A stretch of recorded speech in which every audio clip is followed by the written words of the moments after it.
Bonjour tout le monde, moi c'est Raphaël et je vous souhaite la bienvenue dans cette célébration en ligne de Home Lausanne. J'espère que ça va vous édifier et que ça va vous aider à vous rapprocher du cœur de Dieu.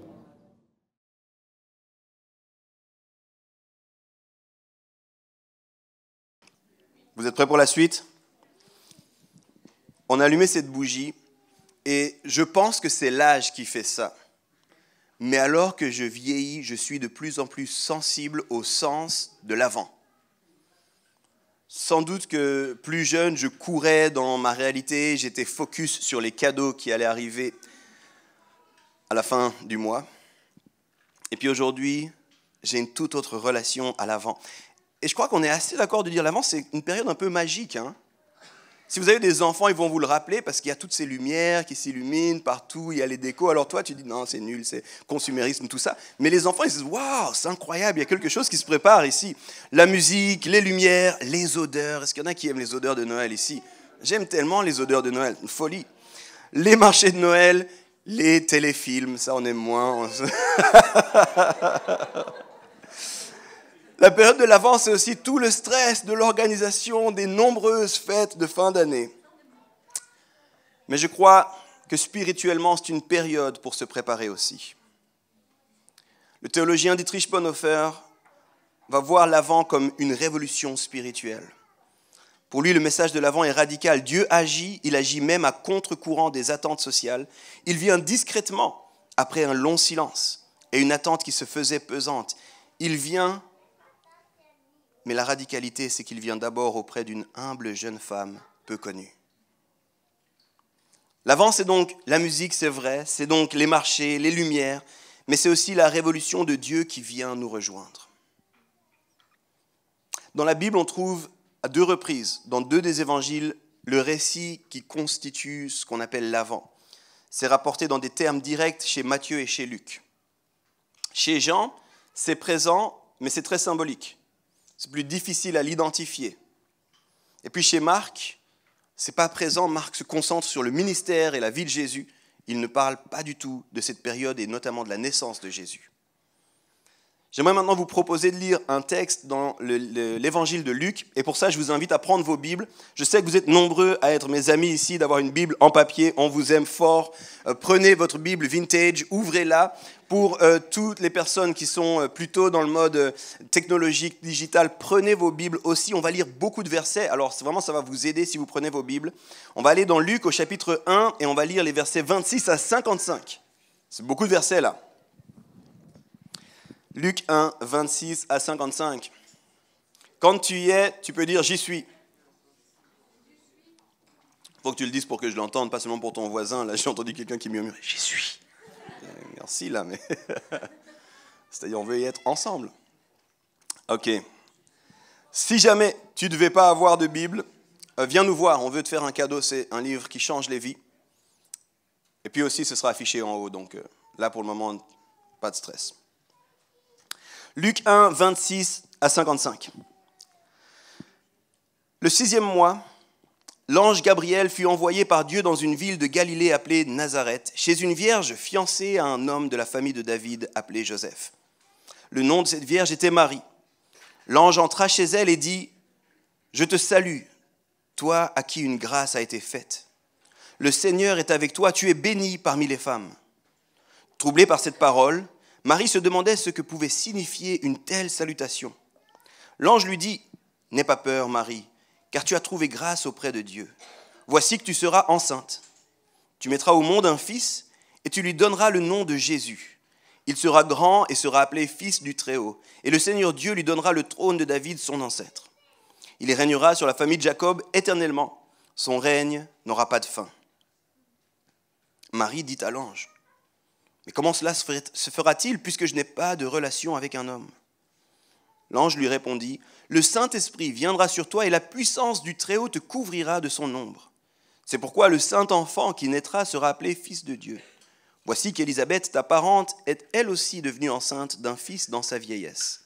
Celle que l'on appelait la stérile est dans son 6e mois. En effet, rien n'est impossible à Dieu. » Et là, il y a des chrétiens qui disent « Amen ». Marie dit « Je suis la servante du Seigneur, que ta parole s'accomplisse pour moi. et l'ange la quitta. À la même époque, Marie s'empressa de se rendre dans une ville de la région montagneuse de Juda. Elle entra dans la maison de Zacharie et salua Élisabeth. Dès qu'Élisabeth entendit la salutation de Marie, son enfant remua brusquement en elle et elle fut remplie du Saint-Esprit. Elle s'écria d'une voix forte, « Tu es bénie parmi les femmes et l'enfant que tu portes est béni.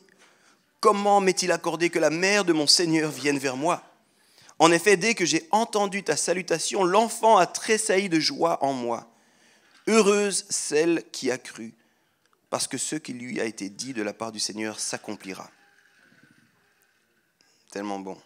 Marie dit, « Mon âme célèbre la grandeur du Seigneur, et mon esprit se réjouit en Dieu mon Sauveur, parce qu'il a porté le regard sur son humble servante. En effet, voici désormais toutes les générations me diront heureuse, parce que le Tout-Puissant a fait de grandes choses pour moi. Son nom est saint, et sa bonté s'étend de génération en génération sur ceux qui le craignent. Il a agi avec la force de son bras, il a dispersé ceux qui avaient dans le cœur des pensées orgueilleuses. Il a renversé les puissants de leur trône et il a élevé les humbles. Il a rassasié de bien les affamés et il a renvoyé les riches les mains vides. Il a secouru Israël, son serviteur, et il s'est souvenu de sa bonté, comme il l'avait dit à nos ancêtres, en faveur d'Abraham et de sa descendance pour toujours. » On a lu la parole de Dieu. Et les derniers mots sont régulièrement appelés le chant de Marie. C'est un chant, ce que Marie prononce à la fin. C'est pas juste, tiens, alors que je suis en train de régler mes mails, j'ai cette pensée. Non, elle s'arrête et elle fait un chant. Quand vous lisez ce récit, particulièrement chez Luc, c'est surprenant. Et en même temps, on comprend pourquoi beaucoup de films ont été faits de ce récit. Ce n'est pas difficile d'imaginer l'excitation, ce qui se passe, l'arrivée de l'ange qui dit, Marie, waouh, qu'est-ce que ça veut dire? Attends, Élisabeth, je cours chez ma cousine. Élisabeth, waouh, qu'est-ce qui t'arrive? C'est incroyable. Mon enfant tressaillit en voyant, voilà ce qui se passe. Marie qui s'élève en chanson, c'est incroyable, n'est-ce pas? C'est magique, c'est quasi irréel. C'est un peu bizarre en fait. Puis le dernier, je vous ai dit, les lignes là qu'on a lues, c'est appelé le chant de Marie. Puis c'est vrai que moi, je lisais ça, puis je me disais, c'est vrai que ça ferait une bonne comédie musicale, cette histoire. Il y a une comédie musicale de Noël. Ça arrive, il y a ça qui se passe. Qui aime les comédies musicales ici? Juste ça. J'ai toujours trouvé dur à suivre les comédies musicales. C'est tellement loin de ce que je fais dans la vraie vie. Si quelqu'un vient vers toi et demande comment ça va? Comment ça va? Comment ça va? Pourquoi tu chantes, man? Je me demande comment ça va, là. C'est bizarre, les comédies musicales. Mais quand je lis ça, je me dis, on est dans une comédie musicale.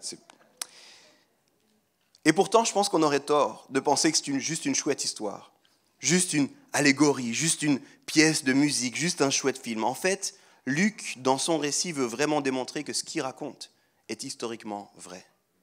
Si vous lisez plus largement l'évangile de Luc, il a un souci de s'assurer que les lecteurs sachent que ce qu'il raconte, c'est vrai. D'abord, il affirme que ce qu'il dit est vrai et c'est attesté par plusieurs témoins et qu'il s'est lui-même soigneusement renseigné sur le sujet. On va lire ensemble les 4 premiers versets de Luc. Regardez. Plusieurs ont entrepris de composer un récit des événements qui se sont accomplis parmi nous, d'après ce que nous ont transmis ceux qui ont été des témoins oculaires dès le commencement et qui sont devenus des serviteurs de la parole. Il m'a donc paru bon à moi aussi, qui me suis soigneusement informé sur toutes ces choses dès l'origine, de te les exposer par écrit d'une manière suivie, excellent Théophile, afin que tu reconnaisses la certitude des enseignements que tu as reçus. Quand la personne commence comme ça, vous êtes d'accord de dire, c'est pas, je te raconte une histoire que j'ai pensée. Non, non, non. Et il y a des témoins qui ont raconté cette histoire, je me suis vraiment renseigné, ça a bouleversé pas mal de choses, je veux te raconter les choses de la façon la plus exacte. Vous voyez son intention. Puis par après, il va veiller à préciser des éléments. Alors là, c'est pour tous les hommes et femmes qui aiment la théologie et tout ça, mais c'est intéressant. Il va préciser plus que tous les autres évangiles, des éléments historiques. Il va dire, ces événements ont pris place durant le règne d'Hérode. Quand il dit ça, c'est la manière qu'il dit, mais va vérifier, est-ce qu'il n'y avait pas le règne d'Hérode? Est-ce que je te dis, ce n'est pas vrai?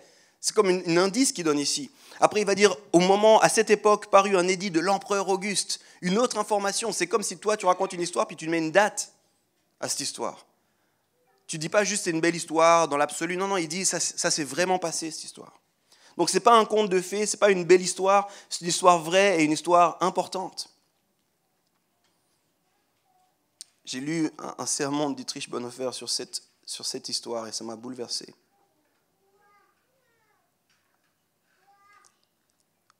Marie va dire, Dieu a porté le regard sur son humble servante. Et Dietrich Bonhoeffer commentera, Dieu au milieu de l'humilité. Voilà le mot révolutionnaire et passionné de l'Avent. Il y a une révolution qui prend place, il y a quelque chose de dingue qui prend place. Puis on aurait tort de lire ça trop vite, puis de penser que c'est une chouette histoire. Il y a quelque chose de profondément révolutionnaire qui se passe dans l'Avent. Et la naissance de Jésus, qu'on célèbre à Noël, souligne aussi ça avec force. Dieu vient au milieu de ce qu'on vit. Et je ne sais pas si vous vous êtes déjà dit, mais plein de monde se sont posé la question, pourquoi Dieu vient auprès d'une femme inconnue jusque-là?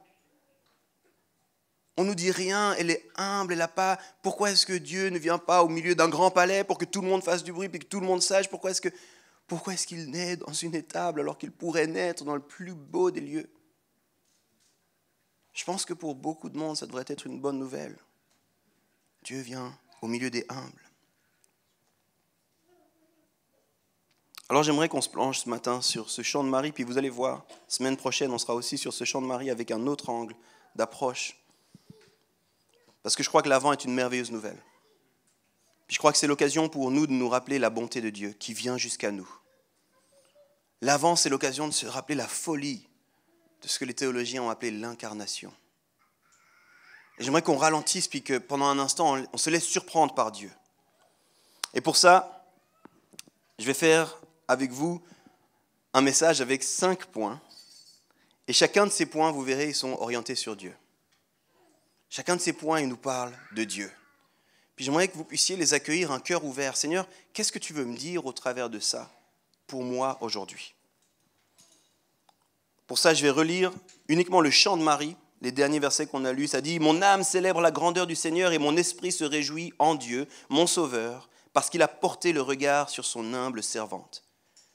En effet, désormais, toutes les générations me diront heureuse parce que le Tout-Puissant a fait de grandes choses pour moi. Son nom est saint et sa bonté s'étend de génération en génération sur ceux qui le craignent. Il a agi avec la force de son bras, il a dispersé ceux qui avaient dans le cœur des pensées orgueilleuses. Il a renversé les puissants de leur trône et il a élevé les humbles. Il a rassasié de biens les affamés et il a renvoyé les riches les mains vides. Il a secouru Israël, son serviteur, et il s'est souvenu de sa bonté, comme il l'avait dit à nos ancêtres, en faveur d'Abraham et de sa descendance pour toujours. » Vous savez, souvent à l'église, on va parler de notre posture, on va parler de ce qu'on peut faire en réponse de l'amour de Dieu, on va parler de comment nous, on se met en marche en tant que disciples, et c'est toutes des choses importantes. Mais durant cette période de l'Avent, j'aimerais simplement qu'on puisse apprécier, recevoir et être émerveillé par la bonté de Dieu. Comme tout à nouveau. Si quelqu'un a déjà été amoureux dans la salle, quand tu es dans l'amour, là, tu fais des choses, tu veux te montrer de certaines manières, tu veux faire le meilleur, tu veux servir l'autre, tu veux s'assurer que l'autre va bien, mais des fois c'est bon aussi de recevoir juste cet amour. Merci parce que je suis aimé. Et j'aimerais qu'on puisse vivre ça. Alors 5 choses que le chant de Marie souligne. Est-ce que vous êtes prêts? Ouh là là, ouh là là là là là là. Est-ce que vous êtes prêts? Come on, c'est mieux. Premier point, Dieu est attentif, il nous voit. À travers le message de l'ange Gabriel, Marie comprend que Dieu est attentif à elle et à son peuple. Et il faut comprendre que ça fait des centaines d'années que le peuple juif était en souffrance, en attente d'un sauveur, qui avait plus de prophètes et d'informations prophétiques. Et voilà que l'ange Gabriel vient et dit à Marie, Dieu ne vous oublie pas et il te voit. Je comprends que Marie se mette à chanter là. Mais toi, au milieu de la souffrance, au milieu de la solitude, au milieu de qu'est-ce qui va se passer, jusqu'à quand, qu'est-ce qui se passe? Et Dieu voit non seulement son peuple, Dieu n'oublie pas son peuple, mais il la voit elle. Dieu voit le désir du cœur de Marie d'être vue, reconnue, connue, aimée. Et j'aimerais te dire, c'est vrai pour Marie, mais c'est vrai pour chacun d'entre nous. J'aimerais te le dire, Dieu aspire à offrir cette même attention à chacun d'entre nous. Indépendamment de où tu viens, de quel est ton statut social, de est-ce que tu as réussi ou pas réussi dans la vie, Dieu veut te voir, puis il veut s'arrêter, puis il veut venir jusqu'à toi. Et c'est une folie de penser le Dieu de l'univers, créateur de toutes choses, n'a pas de problème de s'arrêter pour nous. Pas juste nous, un groupe, mais nous individuellement aussi. Il te connaît, il connaît ton nom, il connaît ta situation, il connaît tes craintes, il connaît tes échecs. Il n'a pas honte et il n'a pas peur de toi. C'est profond quand même. Parce que dans le cœur humain, il y a ce désir, les amis, les scientifiques n'arrêtent pas de nous le dire, mais il y a ce désir d'être vu, d'être connu et d'être aimé. On soupire tous après ça, d'une façon ou d'une autre. On souhaite être compris, on souhaite être accepté, on souhaite être désiré. C'est notamment pour ça que beaucoup de monde travaille de longues heures, afin d'être admiré au travers de leur accomplissement, puis d'avoir cette fameuse prime que j'attends depuis si longtemps. On veut absolument être vu, être connu. C'est pour ça que je vais absolument changer mon outfit, parce que ma meilleure amie a changé d'outfit. Il est peut-être temps que je mette à jour tout ça. On a ce même désir qui nous pousse aussi des fois, dans cette période, à acheter plein de cadeaux très chers. Parce que si les gens voient comme je les aime, peut-être qu'ils m'aimeront en retour aussi. C'est pour ça peut-être aussi que chaque téléfilm de Noël met au milieu une histoire d'amour. Allez savoir. Si ce n'est pas une histoire d'amour, c'est une histoire où la famille à la fin se réunit autour de la table et tous sont heureux et tous sont vus, connus, aimés. C'est profondément dans nos cœurs à tous. Saint Augustin a écrit la chose suivante: « Tu nous as fait pour toi, Seigneur, et notre cœur est sans repos tant qu'il ne repose en toi. » On a tous ce désir d'être vu, d'être connu, d'être aimé. Et la bonne nouvelle de l'Avent commence par cet ange qui dit « Hey, Dieu te voit. » Et c'est vrai pour Marie, mais c'est vrai pour nous aujourd'hui. Puis je pense qu'on devrait s'arrêter un instant et dire « Merci Seigneur, parce que tu me vois. Merci Seigneur, parce que tu me connais. Merci Seigneur, parce que tu viens jusqu'à moi. »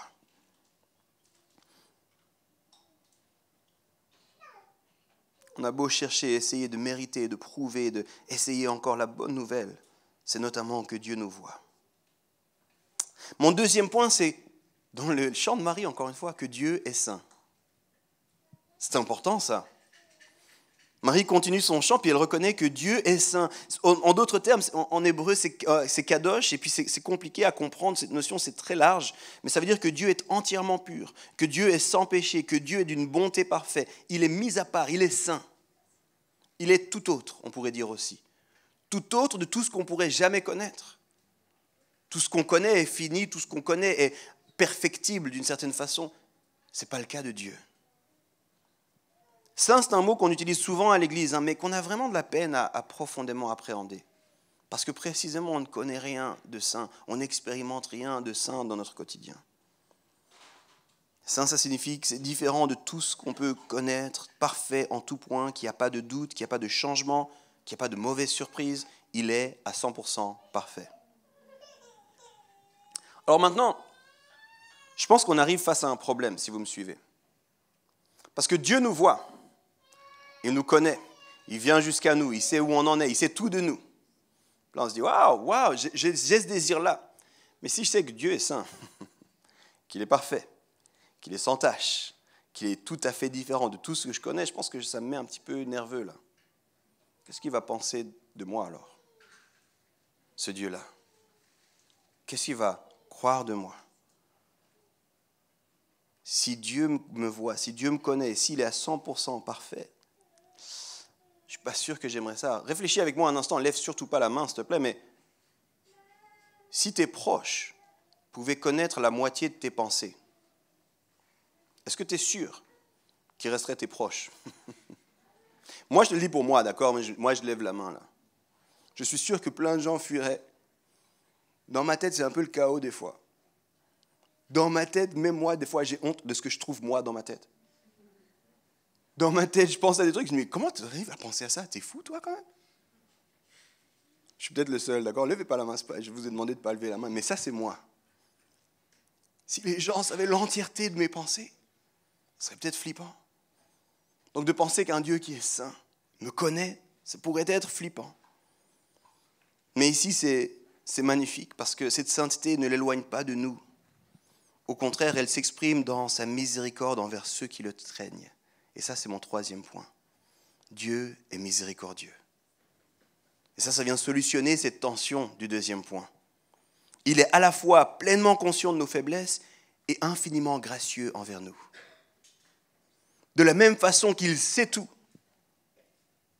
il est capable de pardonner tout. J'aurais pensé que quelqu'un allait dire c'est une bonne nouvelle, ça, purée. Il est saint et bon pour ceux qui le craignent. C'est le verset 50 pour tous ceux qui prennent des notes et que j'aime particulièrement. Il voit tout. Il voit tout. Il nous connaît, il est saint, mais il désire une relation avec nous.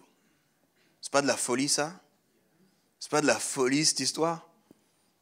Et rappelez-vous, c'est pas juste qu'il dit « Je te vois, je te connais, fais tout pour venir », c'est lui qui vient. Quelle folie! Quelle folie! Et il vient pour ceux qui le cherchent. Il vient pour ceux qui sont loin. Il vient pour ceux qui sont perdus. Il vient pour ceux qui sont oubliés. La seule chose à faire, c'est le reconnaître. Ceux qui le craignent.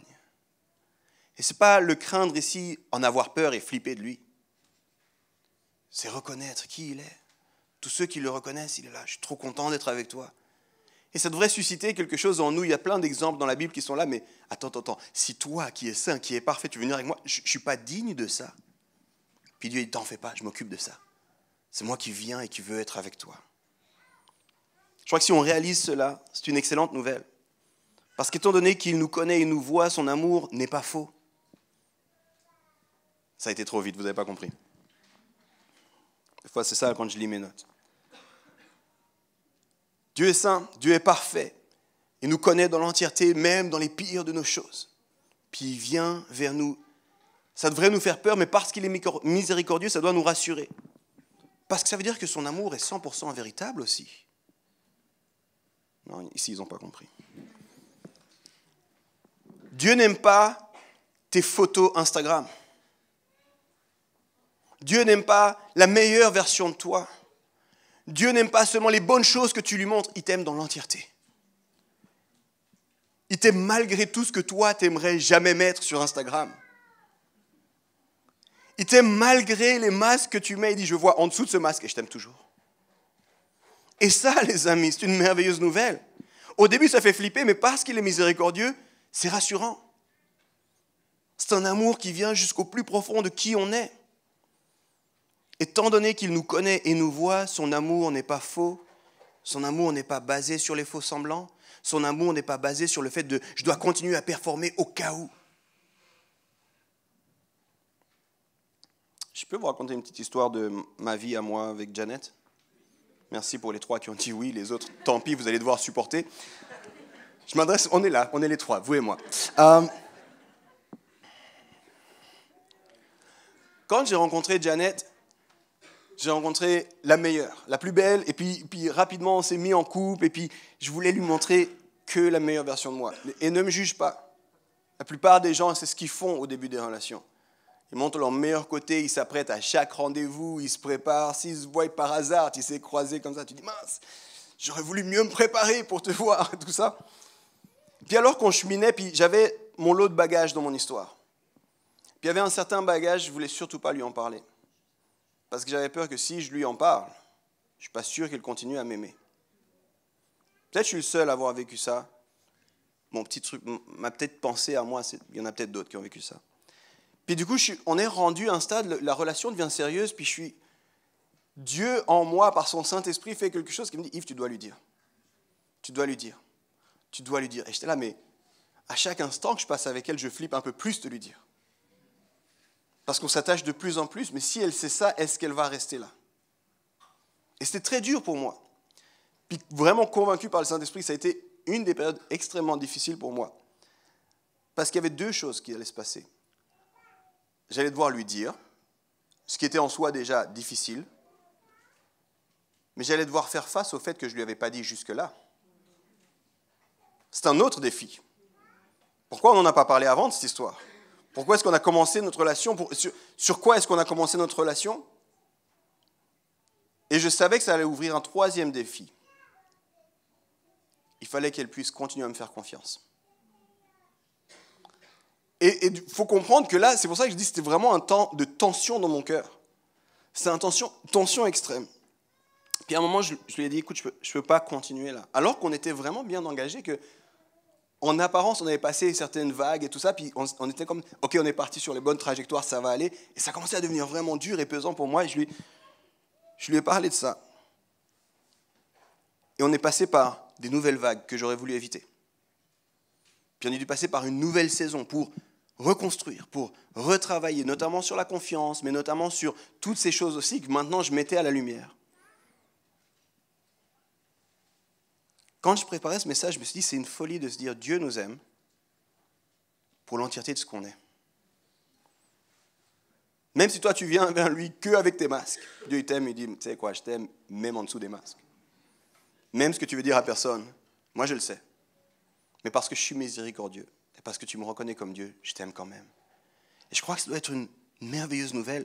Ça ne dépend pas de nos faux semblants, ça ne dépend pas de ce qu'on prétend. Son amour est parfait. Rappelle-toi, il est saint. Ce n'est pas un demi-amour, ce n'est pas un amour partiel. Son amour est parfait parce qu'il est saint. Dieu n'est pas ignorant et on ne peut rien lui cacher, mais il nous aime et fait preuve de grâce. L'avant.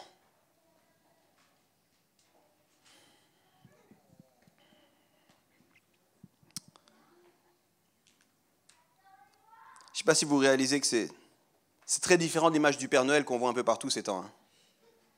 C'est quand même pas mal différent, parce que là maintenant on voit partout le Père Noël, le Papa Noël, et puis on a un peu l'image d'un papa naïf, tu sais. Et puis des fois on va vers Dieu un peu comme vers le Papa Noël. J'ai pas été trop mal cette année. Si tu veux continuer à m'aimer. Moi je suis pas le pire, parce que regarde lui ou elle ou l'autre, c'est vraiment ils ont fait des crasseux. Moi ça va quand même Dieu. Mais l'image de l'avant, puisque Marie nous révèle sur Dieu, c'est complètement différent. Marie, elle nous dit, tu es venu jusqu'au milieu de nous. Il nous voit, il nous connaît. Il est saint et parfait. Il est miséricordieux. Puis ça devrait naître en nous quelque chose. Je comprends pourquoi Marie se met à chanter. C'est l'image d'un Père qui nous aime, qui est parfait, qui désire une relation réelle avec nous. Et vous verrez, la bonne nouvelle, elle s'accomplit dans le fait que c'est lui qui rend ça possible au travers du sacrifice de Jésus-Christ à la croix. Ça devrait nous permettre de retirer les masques là. Quelqu'un qui nous aime réellement, qui est présent et qui veut une relation avec nous, ça doit nous dire, ok, alors je vais être vrai avec toi, Seigneur. Et c'est aussi un des apprentissages qu'on voit dans le récit de Marie. Alors on avance, on arrive au 4e point. Il y en a qui suivent toujours, ça va? Ok, on essaye. Premier point. Non, c'était pas oui, le premier point. Là, les gens, ils sont mis en autopilote. Tu sais, il y a des gens dans la salle, ils sont mis... Bon, quand ils s'arrêtent, on dit amen, on dit oui, on dit un truc, il sera heureux. Non, je vous entends. Le premier point, c'est pas oui. Dieu te voit. 2e point. Dieu est saint. 3e point. Ok. 4e point, Dieu est juste et généreux. Dieu est juste et généreux. Les versets 51 à 53, voilà ce que ça nous dit. Il a agi avec la force de son bras, il a dispersé ceux qui avaient dans le cœur des pensées orgueilleuses, il a renversé les puissants de leur trône et il a élevé les humbles, il a rassasié de biens les affamés et il a renvoyé les riches les mains vides. J'aime tellement ces versets. Ils sont difficiles si on est honnête, mais j'aime ces versets parce que ça nous montre un Dieu actif. Tu sais, il y a plein de gens qui imaginent Dieu passif. Il y a plein de gens qui, oui, pourquoi pas, Dieu a été actif, il a commencé le monde puis après il s'est retiré. Puis il nous regarde comme il regarderait la télé. Puis un jour, il va revenir, puis de nouveau être actif, puis juger. Toi, t'es bien, toi, t'es pas bien, toi, t'es bien, toi, t'es pas bien.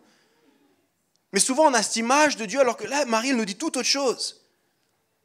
Notre Dieu, il est actif au milieu de tout ça. Un Dieu qui ne va pas laisser notre monde tel qu'il est. Un Dieu qui va apporter la justice. Un Dieu qui va restaurer nos fractures. Un Dieu qui va venir dans les défis qu'on voit et qu'on expérimente. Je pense que c'est une bonne nouvelle. Il y a 2 ans de ça, j'ai été invité à partager dans un cadre tout à fait hors église, sans chrétiens. Ils savaient que j'étais pasteur, et c'est notamment au travers de ça qu'ils m'ont demandé est-ce que tu peux venir parler, parce qu'ils disaient comment, c'était la même période de l'année, l'avant, comment est-ce qu'on peut se réjouir au milieu des crises? C'est une bonne question. Si tu es un tout petit peu sensible à ce que tu vois dans les news, on est tous d'accord de dire que juste après le téléjournal, pour ceux qui regardent le téléjournal encore, c'est compliqué de dire, bon, maintenant c'est fini, je vais vite aller commander la dinde. Tu sais, non, c'est compliqué, il y a des gens qui sont en train de mourir, il y a des gens qui sont en train de souffrir, il y a des gens qui sont en train de... C'est compliqué.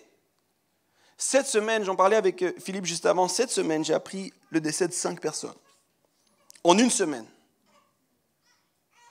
Et au milieu de ça, au milieu des messages d'information de ce type-là, quand est-ce qu'on se voit alors? On va chez qui? On mange quoi? Au niveau de la déco, quelle couleur? C'est un peu compliqué cette histoire.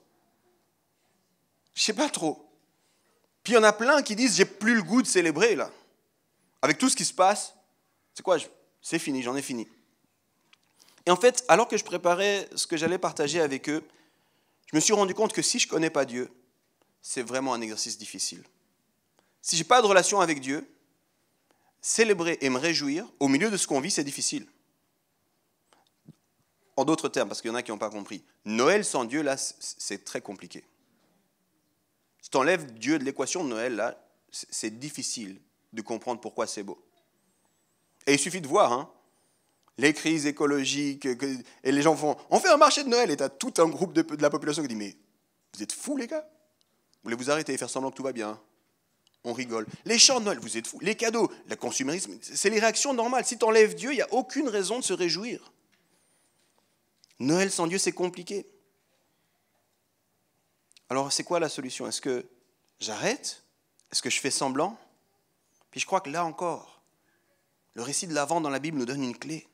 Il y a une bonne nouvelle, c'est la venue de Jésus. Je peux célébrer parce que je peux me confier en lui. Ce qu'on vit là, ce n'est pas la fin de l'histoire. On sert un Dieu qui est actif. On sert un Dieu qui voit. On sert un Dieu qui vient. Alors oui, je ne comprends pas toujours tout. Mais je peux me réjouir. Parce que ce Dieu est réel, il est actif. Je n'ai pas besoin de faire semblant, je n'ai pas besoin de prétendre que tout va bien. Je peux regarder les enjeux, je peux me confier au travers de mes enjeux personnels, je peux les lui confier à lui. Je peux confier mes proches à lui, je peux confier le monde entre ses mains. Il est un Dieu qui connaît, il est un Dieu qui voit, il est un Dieu qui est saint, il est un Dieu qui est plein de miséricorde, mais il est aussi juste et généreux.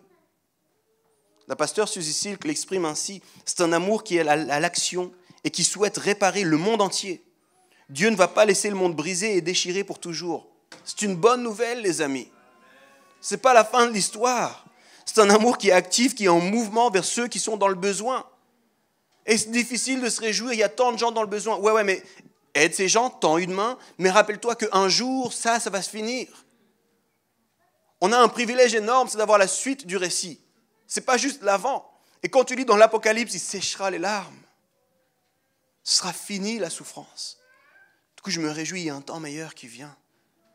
Je ne suis pas aveugle de ce qui se passe, je peux faire ma part, je veux m'engager dans ce que Dieu me met à cœur de m'engager, mais je peux participer à cette fête. C'est un amour actif, un amour qui est en mouvement vers ceux dans le besoin, et c'est une bonne nouvelle. Nous avons soif d'un tel amour, nous désirons un amour qui va repérer le monde.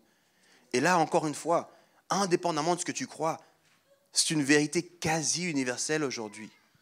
La plupart des gens rêvent d'un amour qui va réparer le monde. Si tu parles à ton collègue de Jésus, il y a des chances qu'il dise laisse-moi avec ces histoires. Si tu parles à ton collègue, tu dis hier j'étais à l'église, vous les fous là. Mais si tu dis à ton collègue j'ai vraiment l'espoir pour qu'il existe un amour qui va réparer le monde, je suis sûr que ton collègue va dire j'aimerais aussi avoir cet espoir.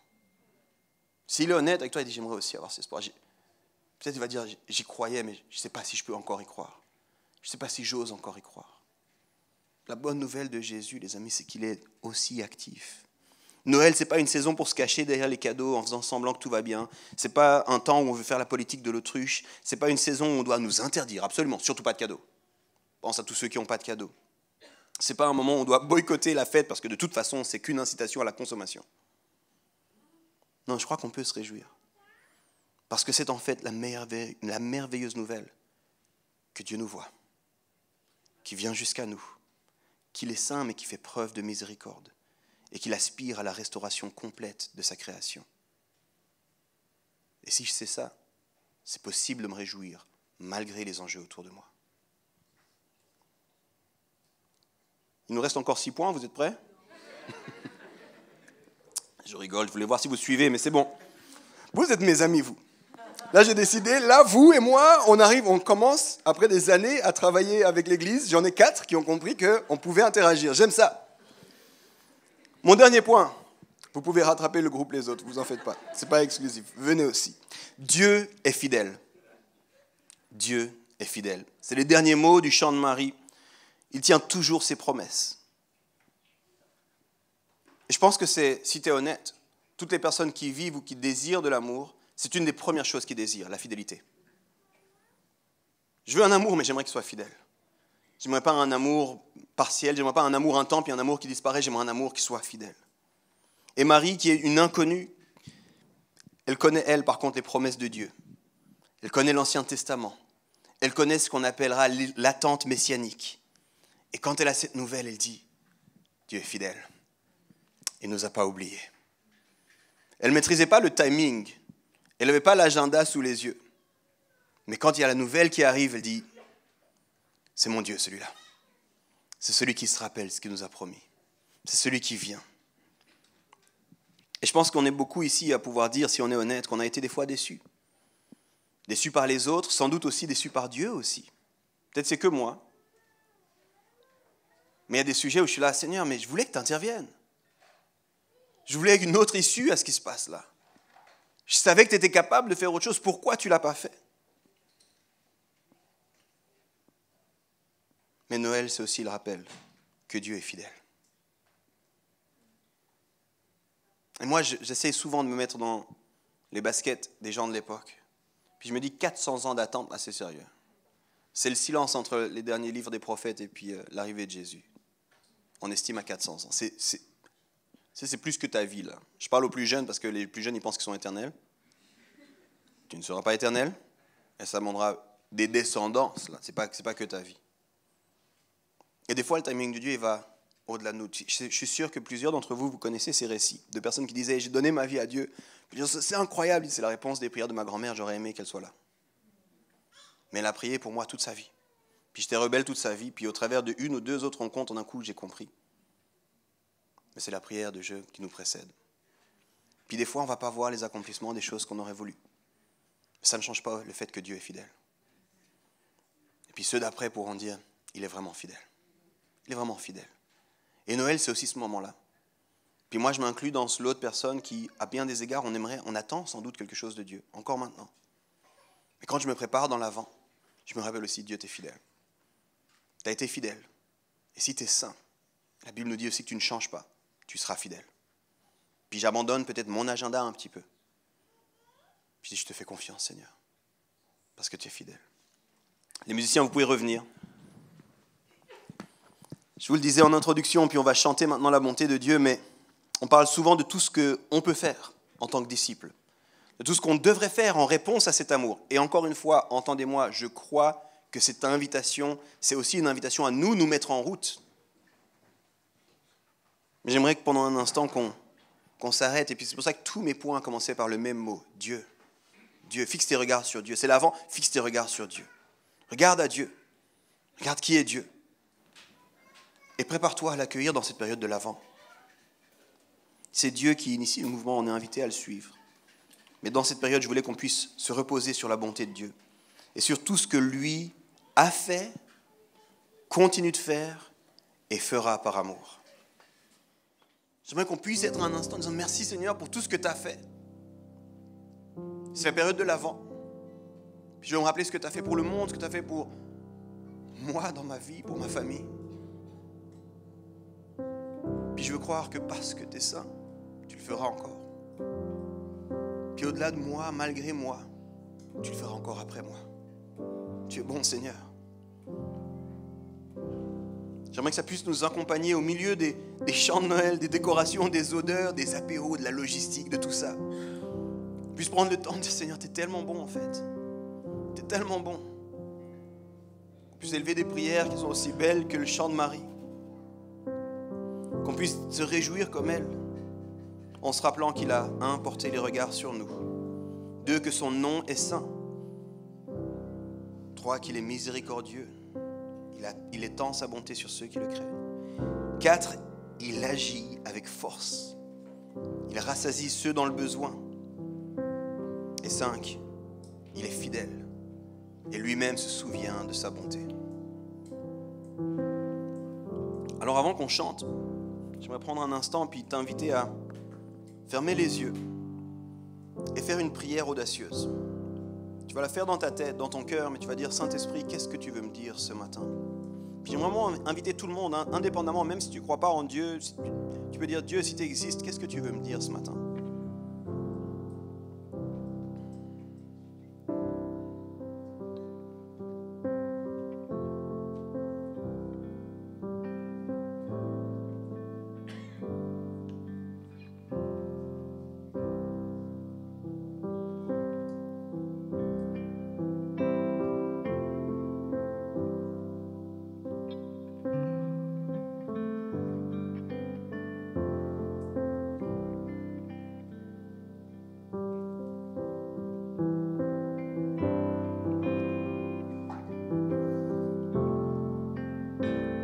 Et en préparant ce message, il y avait 2 sujets que je voulais prendre en prière avec vous.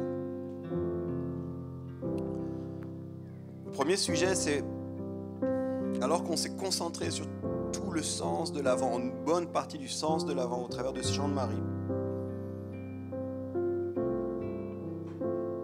j'avais à cœur de dire ce Jésus dont on va célébrer la venue à Noël. C'est un cadeau. Un cadeau pour l'ensemble de l'humanité. Pour tous, mais comme j'aime le dire, pour chacun. C'est pas seulement un cadeau générique, c'est un cadeau précis aussi. Il est venu pour le monde, mais il est venu pour toi. Et peut-être que tu n'as jamais accueilli ce cadeau, peut-être que tu n'as jamais reçu ce cadeau, peut-être que tu n'as jamais répondu à son invitation d'être en relation avec toi. Puis si tu n'as jamais eu l'occasion de faire ça, ou peut-être tu l'as fait, mais ça fait si longtemps que tu te rends compte que ça n'a plus de sens aujourd'hui, que tu veux redonner du sens à ça. Tu veux dire, Jésus, je veux t'accueillir, je veux t'accepter, je veux te recevoir. J'aimerais que tu puisses faire un pas audacieux, puis là où tu es, que tu puisses te lever, simplement. Puis j'aimerais prier avec toi. Prier pour toi. Je sais qu'on est beaucoup à avoir fait ce choix, mais peut-être qu'il y a quelqu'un qui n'a jamais fait ce choix. Peut-être qu'il y a quelqu'un, ça fait longtemps, puis tu dis, c'est le temps que je revienne, c'est le temps que je refasse ce choix, je reprenne la main de Jésus. Alors si c'est ton cas, j'aimerais que tu puisses te lever. Sachant qu'ici, on va t'encourager, t'accueillir, croire que c'est la plus belle décision que tu puisses prendre.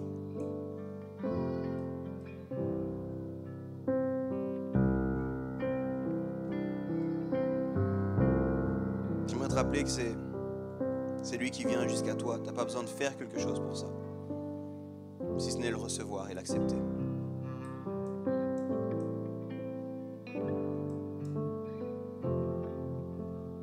Alors c'est une merveilleuse nouvelle. Ça signifie qu'une majorité d'entre nous, on a déjà fait ce choix, puis c'est ok, c'est bon.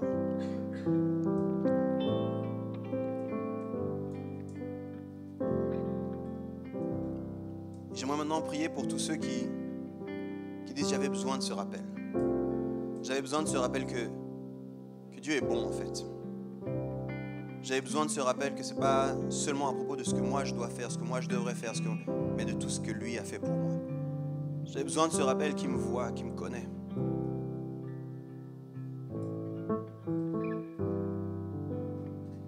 J'avais besoin de ce rappel qu'il est saint mais miséricordieux.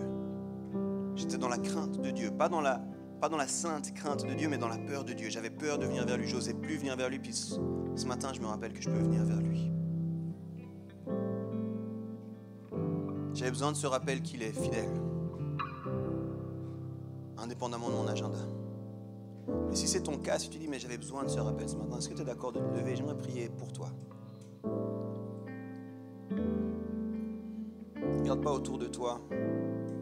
Tu te lèves simplement là où tu es en disant, Seigneur, je veux reconnaître que j'avais besoin d'entendre ça ce matin.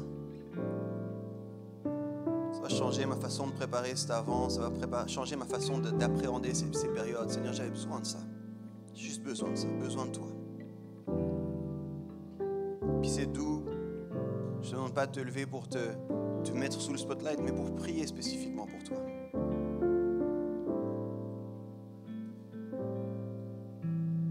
Dieu est miséricordieux. Son amour est bon, parfait.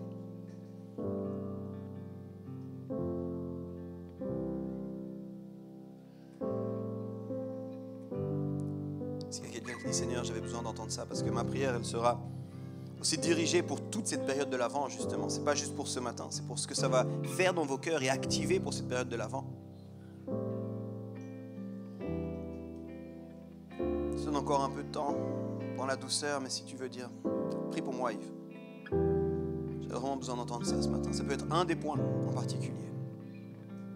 J'ai besoin de me rappeler que ce n'était pas juste une belle histoire, mais c'était une histoire qui est une révolution pour moi aujourd'hui.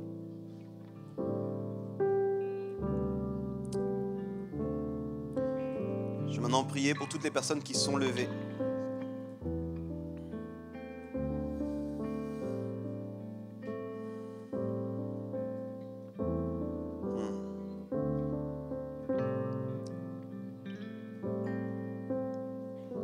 Juste cette pensée avant de prier, ça peut être pour l'un ou l'autre, ou l'une ou l'autre, des personnes qui se sont levées. Ça peut être pour quelqu'un qui est encore assis, mais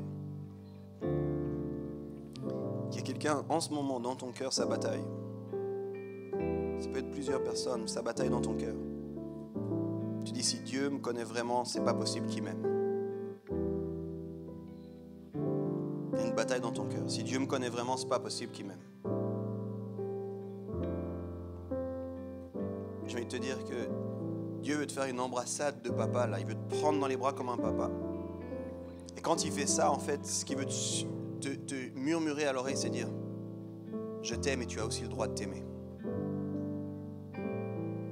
Tu es dur avec toi en ce moment. Tu te dévalorises en ce moment. Tu as l'impression d'en faire jamais assez. Tu te mets une pression. Puis le Seigneur te dit, je t'aime, mon enfant. Je vois sous les masques. Et je t'aime. Si cette parole spécifiquement te parle, à la fin, je vais me tenir devant, puis j'aimerais que tu puisses venir. J'ai envie de prier spécifiquement pour toi. J'ai envie de me mettre à l'écoute de Dieu pour toi. Parce que je crois que Dieu veut te révéler des choses. Mais reçois-le déjà maintenant. Alors qu'on va prier ensemble. Et tous ceux qui sont assis, tous ceux qui sont convaincus, qui disent c'est bon cette histoire, j'avais besoin d'entendre ça, mais pas pour moi, c'est un bon rappel, là, ça me motive pour la semaine. Commencez à prier aussi vous. Commencez à prier. C'est exactement ça l'Avent, ça fait du bien de l'entendre à nouveau. C'est plus fort que les lumières qu'on voit, le Père Noël et tout ça, c'est Jésus cette histoire. Commencez à prier là où vous êtes. Et Seigneur, je te prie pour chaque personne qui s'est levée maintenant. Je te prie Seigneur et je te demande, viens toucher leur cœur maintenant Seigneur. Viens et rejoins-les dans ce qu'ils vivent Seigneur. Viens par ton Saint-Esprit dans ta douceur et dans ton amour. Renouvelle Seigneur cet amour que tu as pour eux. Tu es bon, Seigneur. Tu nous connais au-delà de nos masques. Tu ne nous juges pas après nos performances. Tu nous regardes au prisme de ce que Jésus a accompli sur la croix. Et tu aimes chacune des personnes qui s'est levée dans cette salle en particulier. Et tu veux les encourager dans cette période de l'Avent. Alors que vous vous êtes levés, je sens vraiment qu'il va y avoir un shift dans votre période de l'Avent. Vous allez appréhender cette période d'une façon tout à fait nouvelle. Vous allez dire, en fait, il y a de la joie là, il y a de l'espérance là. Il y a des choses qui sont sur votre cœur, puis en fait, vous êtes en train de réaliser, c'est aussi sur le cœur de Dieu, cette histoire. Il y a des sujets, des lieux, des causes qui sont sur votre cœur, puis vous avez des fois l'impression d'être seul à vous battre, dire, mais ils sont où les gens qui se battent pour ça? Puis vous entendez ce matin, Dieu, il se bat aussi pour ça. Dieu, il veut agir aussi pour ça. Je prie qu'il y ait un renouvellement de vos forces, de votre espérance. Je sens vraiment que c'est un mot là aussi, l'espérance. Dieu veut rappeler l'espérance, et la période de l'Avent, c'est une période d'espérance. Alors Seigneur, je te demande, par ton Saint-Esprit, de venir et d'entourer chaque personne qui s'est levée, de leur faire du bien, Seigneur. Touche-les. Toi qui nous vois et qui n'as pas honte de nous, qui viens au milieu de ce qu'on fait. Toi qui es saint, toi qui es miséricordieux. Merci pour ta fidélité. Et alors qu'on va chanter, on veut tous se lever, puis j'aimerais qu'on puisse ensemble commencer à dire merci au Seigneur, avec nos mots à nous. Je t'invite à te lever si tu le peux, là où tu es, puis commencer à dire Seigneur, merci pour ta bonté, merci parce que tu es venu jusqu'à nous, merci pour ta fidélité, merci parce que tu nous vois, que tu commences à élever toi-même une adoration, un parfum d'adoration. Dans un instant, on va chanter, tu es bon Seigneur, tu es bon. Mais commence à le dire, pourquoi il est bon dans ta vie à toi. Commence à te déclarer pourquoi il est bon, commence à rappeler à ton âme pourquoi il est bon. Alléluia, Seigneur, tu es bon. On se confie en toi. On te remercie pour le rappel de l'Avent. Et on s'attend toujours plus à toi, Seigneur. Prends toute la place. Dans le nom de Jésus. Amen.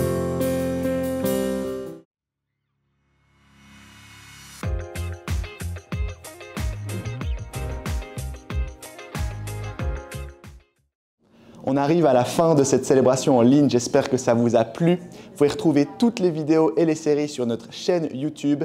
Et puis on vous souhaite une bonne semaine et une bonne journée.